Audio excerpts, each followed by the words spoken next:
Bismillahirrahmanirrahim. Assalamualaikum warahmatullahi wabarakatuh. Waalaikumsalam warahmatullahi wabarakatuh. Alhamdulillah kita bisa bertemu lagi di acara Aliyah Podcast kali ini. Sebelumnya perkenalkan, nama saya Haidar Amar sebagai host di acara Aliyah Podcast kali ini. Seperti itu.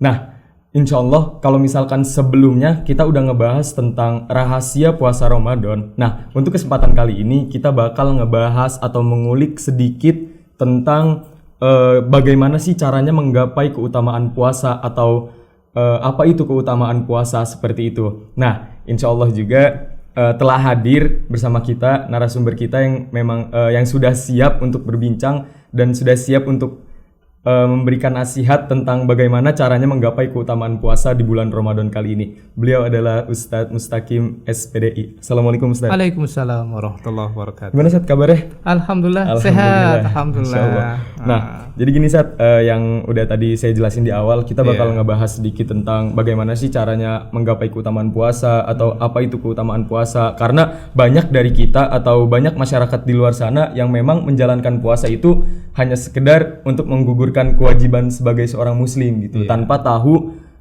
keutamaan di baliknya atau nilai lebih di balik puasa tersebut seperti itu. Nah, kalau misalkan dari Ustadz sendiri, gimana sih Ustadz caranya untuk menggapai keutamaan puasa di bulan Ramadan itu? Ya, bismillah, alhamdulillah, wassalatu wassalamu ala rasulillah. Ya, yang kita ketahui banyak sekali ya hadis-hadis Rasulullah SAW menjelaskan tentang keutamaan-keutamaan bulan suci Ramadan. Ya, jadi yang paling mendasar adalah ya hadis Nabi yang mengatakan ya sangat rugi ya. Mohon maaf, ini hadisnya adalah seandainya ya umatku ini mengetahui ya akan keutamaan bulan Ramadan ya, pastilah seluruh umatku ini akan menginginkan ya seluruh bulan ini adalah bulan suci Ramadan.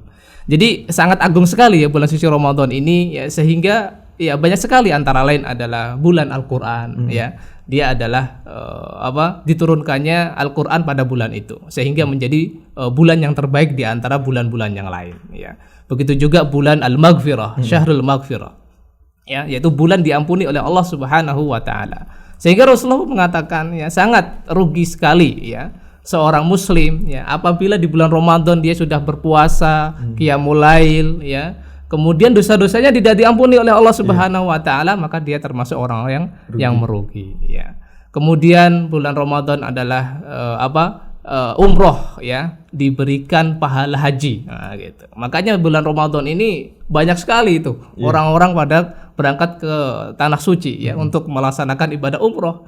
Karena dalam hadis Nabi dikatakan bahwasanya umroh di bulan Ramadan itu adalah seperti pahala haji ya.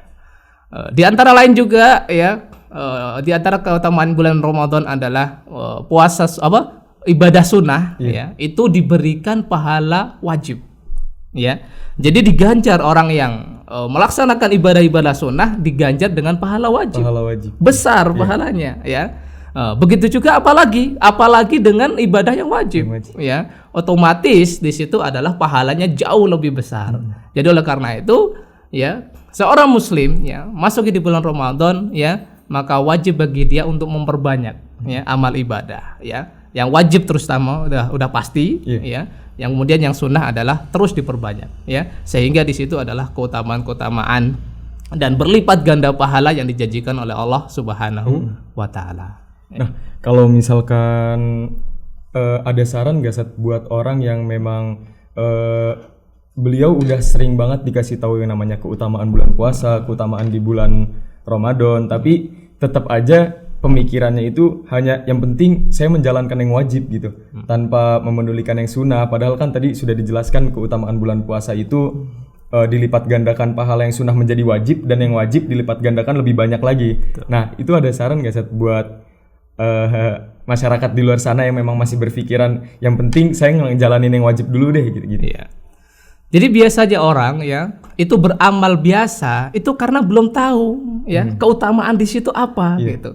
Jadi wajib bagi dia untuk memiliki keilmuan ini ya. Jadi dia mengilmui ya apa sih ya, apa saja keutamaan dalam bulan Ramadan ini ya. Setelah diilmuin, diketahui, kemudian diyakini ya bahwa ini benar-benar dari Allah dan ini adalah benar dari Rasulullah, maka otomatis orang tersebut ada dorongan. Namanya ini adalah dorongan keimanan ya. Jadi keimanan inilah yang akan mendorong dia ya untuk untuk mudah menjalankan keutamaan bulan puasa. Jadi yang penting adalah ini adalah suara keimanan.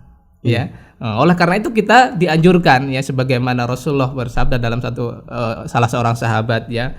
Jadi jangan sampai engkau lupa ya di akhir sholatmu ini untuk selalu mengatakan Allahumma a'inni ala dzikrika wa syukrika wa husni ibadatik. Artinya apa? Ya Allah, tolonglah aku ya dalam menjalankan sebaik-baik keibadah padamu. Ya, jadi di sini kita menjalankan ibadah ya di bulan suci Ramadan ini ya itu tidak lain adalah kita butuh pertolongan Allah ya untuk mudah gitu. Untuk mudah dalam menjalankan semua ibadah rutinitas yang ada di bulan suci Ramadan. Tidak lain ini adalah dikatakan bahasa lain adalah namanya taufik ya. Taufik itu adalah pertolongan dari Allah Subhanahu wa taala kepada hambanya untuk mudah ya dalam menjalankan amal ibadah dan ketaatan kepada Allah Subhanahu wa taala. Nah, Ustaz, kalau misalkan kan banyak juga ya hadisnya juga sahih ketika dikatakan bahwasanya ketika bulan Ramadan itu pintu surga dibuka selebar-lebarnya dan pintu neraka ditutup serapat-rapatnya dan syaitan itu dibelenggu. Nah, tapi kenapa masih banyak dari kita, kan banyak juga di luar sana yang mempertanyakan kalau misalkan setan dibelenggu, tapi kenapa masih banyak kemaksiatan atau diri kita juga masih melakukan kemaksiatan? Nah, itu karena apa itu? Nah, saya pernah membaca beberapa tulisan ya yang secara ini adalah dalil akli. Dia mengatakan kenapa setan banyak yang dibelenggu tapi kemaksiatan masih ada gitu. Nah, dia mengatakan bukan setannya tetapi nafsunya itu yang menyebabkan kemaksiatan itu terjadi.